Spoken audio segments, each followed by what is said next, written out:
20 minutes complete at the XL Center in downtown Hartford. The Connecticut Whale taking on the Springfield Falcons. We are between periods 1 and 2. Rich Coppola joined by the chairman of Whalers Sports and Entertainment, Howard Baldwin. And Howard, the President Obama, recently gave a State of the Union address. How about a state of the hockey club here in Hartford? We're heavy into the season right now. Give us a feel for, let's begin with attendance. Satisfied, happy? I know there's a lot of room to grow. What are your feelings right now?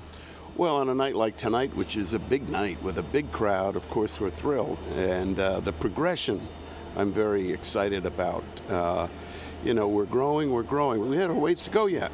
And I'd like to see these Saturday nights be the norm rather than the exception.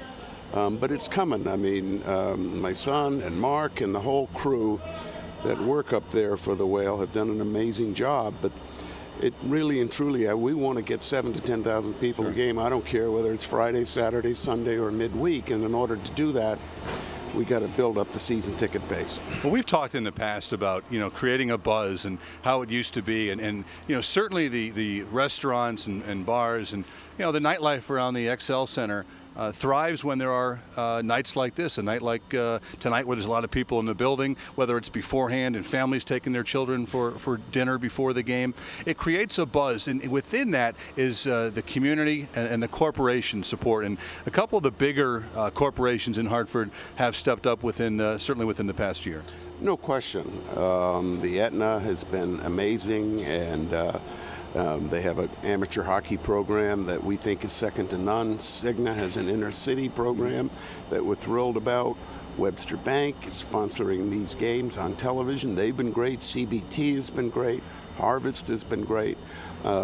Travelers, I don't want to leave anybody out. I'll get in trouble, but they know who they are. And that's what made it work, Rich, when I was here in the 70s and 80s. We have to get a corporate base the way we did then, and we have to do it quickly, because if we do and when we do, not if we do, when we do, then you'll see this thing take off big time. And as you see, when people are always talking about these times and economy and so on and so forth, as we see some improvements, do you see some of the major corporations maybe begin that want to do it? Are they telling you we want to do it? As things get a little bit better, we'll be on board? Yeah. No, I think it's not like turning on lights in a room. This market took a while to get, let's be candid, this market has been a damaged market. Mm-hmm. And it's up to us to bring it back, but it's not like walking into a room with flick on the lights and they're going to come back like Field of Dreams. Remember the last scene in that movie?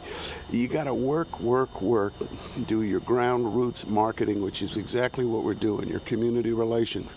I mean, our community relations over the last year and a half, I believe they've had 627 appearances at schools and churches and groups, and that's a heck of a lot. Those are all the things we have to do and are doing. Well, you stole some of my thunder, because I was going to say, that's all right, when when the Whalers were here, and I told people oftentimes on the air, when you have a professional team, it's not just about the entertainment, what happens in this case on the ice. It's all the things they go out and do, being a part of the community. And that was one of the things you made sure was the case when you were here with the Whalers.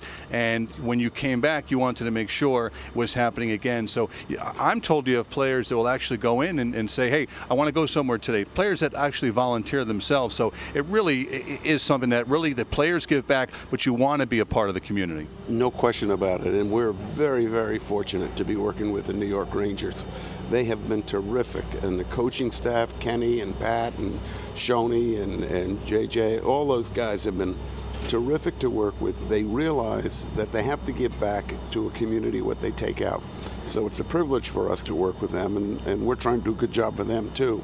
But you nailed it. In the early 80s, we finally got in the NHL, and I said, my troubles are over. I can sit back and enjoy. And then, of course, the team went south. But the attendance never did, because we did all those things that you have to do to keep a level playing field through the good times and the bad times. Mm-hmm. You've done some things looking at the past, honoring the past, but also with an eye on honoring the more recent past with the Wolfpack instead of the Whalers, but also looking forward. You're going to talk a little bit about the future with Jeff Jacobs coming up. Talk a little bit about what you want to do in terms of honoring the Wolfpack coming up. I want to honor the Wolfpack. I know we've got a very special night on March 10th. But The Wolfpack is a very, very important part of the history of hockey in Hartford and in Connecticut.